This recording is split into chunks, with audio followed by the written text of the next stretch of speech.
Hello friends. आज हम बात करते हैं स्कार रिवीजन के बारे में। कई बार कई पेशेंटों को बहुत सारे चोट लगने के कारण या किसी एक्सीडेंट के कारण उनको चेहरे पर या हाथ पांव पे कई सारे निशान आ जाते हैं। कई बार पेशेंट टैटू वगैरह निकलवाते हैं तो उसके बाद में भी निशान रह जाते हैं। तो उनका क्या ऑप्शन है, आगे क्या किया जा सकता है?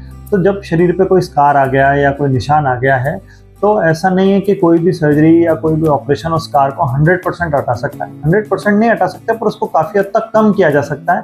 इतना कम किया जा सकता है कि सामने से देखने पे बहुत ज़्यादा ना दिखे या बहुत ज़्यादा प्राइमरीली विजिबल ना हो।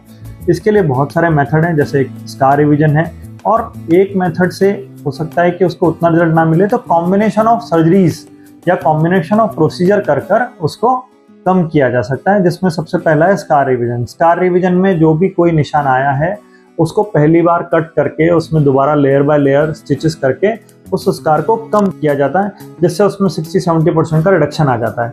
उसके बाद में दूसरी स्टेज में कुछ चीज़ें हैं जिससे कि उसको और इम्प्रूव किया जा सकता है, जिसमें से एक है CO2 लेज़र।